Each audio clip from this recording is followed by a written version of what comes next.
দোতলার জানলা থেকে চোখে পড়ে পুকুরের একটি কোণা। ভাদ্র মাসে কানায় কানায় জল, জলে গাছের গভীর ছায়া টলটল করছে সবুজ রেশমের আভায়। তীরে তীরে কলমি শাক আর হেলঞ্চ, ঢালু বাড়িতে সুপারি কাঁচকোটা মুখোমুখি দাঁড়িয়ে। এধারের ডাঙায় করবী, সাদা রঙন একটি শিউলি, দুটি অযত্নের রজনীগন্ধায় ফুল ধরেছে গরিবের মতো। বাখারি বাঁধা মেহেদির বেড়া, তার ওপারে কলা, পেয়ারা, নারকেলের বাগান। আরও দূরে গাছপালার মধ্যে একটা কোঠা বাড়ির ছাদ, উপর থেকে শাড়ি ঝুলছে, মাথায় ভিজে চাদর জড়ানো। গাখোলা মোটা মানুষটি ছিপ ফেলে বসে আছে বাদাঘাটের পৈঠেতে। ঘন্টার পর ঘন্টা যায় কেটে।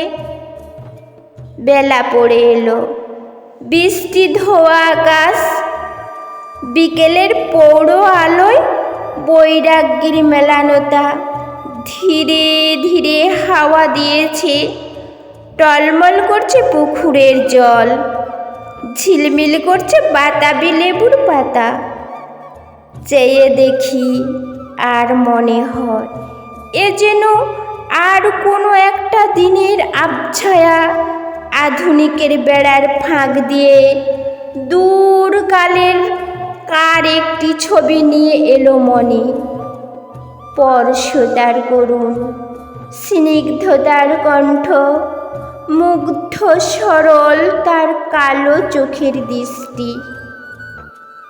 তার সাদা শাড়ির রাঙা চওড়া পাড় দুটি পা ঘিরে ঢেকে পড়েছে। সে আঙিনাতে আসন বিছিয়ে দেয়, সে আঁচল দিয়ে ধুলো দেয় মুছিয়ে। সে আম কাঁঠালের ছায়ায় ছায়ায় জল তুলে আনে, তখন দোয়েল ডাকে সজনের ডালে।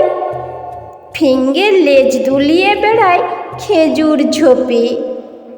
যখন তার কাছে বিদায় নিয়ে চলে আসি, সে ভালো করে কিছু বলতে পারে না। কপাট অল্প একটু ফাঁক করে পথের দিকে চেয়ে দাঁড়িয়ে থাকে, চোখ ঝাপসা হয়ে আসে।